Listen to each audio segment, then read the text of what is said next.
I'm Jim Deeming for JamPlay.com. I want to give you a little mini lesson on arranging songs for fingerstyle guitar. A lot of people ask me whether they should start with the chords, start with the melody, how do I decide what key to play it in, and on and on. But I'm going to give you one approach that you can use that might get you started. The sample song that I just played was Red River Valley. You've heard it a million times. But let's use that as an example to break this song down into its parts and get you started putting an arrangement together. The melody is first, okay? The melody is the most important part of the song, because if you can't hear the melody, you can't sing along with it or wish you could sing with it. And when choosing a key to play a song in, I like to look at the scale range that the melody falls in. I played it in the key of C. These are the notes that I have available to work in first position, and there's my C note. So the scale starting from C, okay, goes from C to C, but some songs, like this one, start below the root note. All right, so it starts on the G below the C and then quickly goes above the C. Some chords, some keys may not work well with a song that's in that part of the range. Other songs start on the root note or even higher than the root note and go way up high. And you're going to want to pick the key that lets you use chord shapes that work well with that range of the scale. That's the decision process that I use, but here's a tool that can get you there quicker. In this song, in the key of C, it's the simple version is just C, G, and F, right? I added a few fancy chords in there. But what you can do is find your melody all by itself, play it all the way through,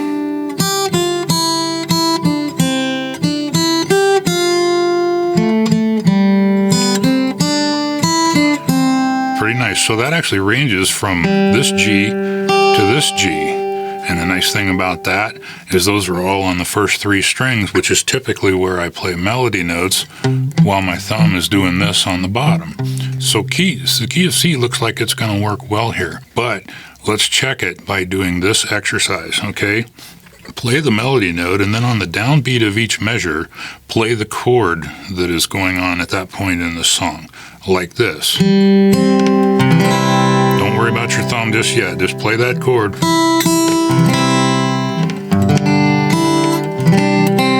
You see what I'm doing there? I'm playing a chord shape all the time and finding melody notes underneath it. Good so far.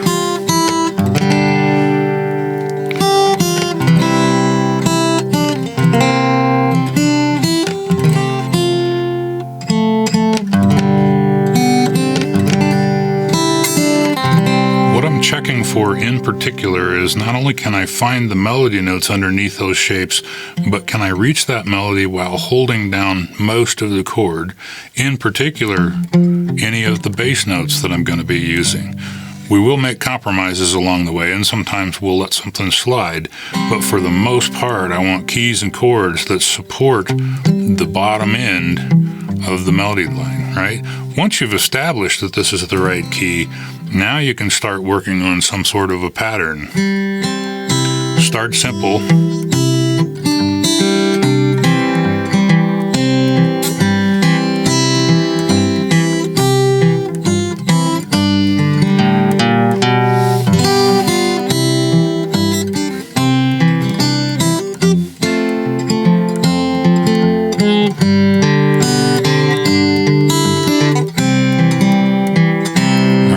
Alternating, a lot of people call that a Travis pattern. That alternating thumb works well for songs that are in 4/4 time. If you're in 3/4 time or something else, you might have to alternate your pattern. But now that we've got chords, melody notes that are all accessible under those chords, we can decide on a pattern. From there, you can add syncopation. You noticed in the demo that I used a few transitional chords that aren't necessarily in the original. Like this.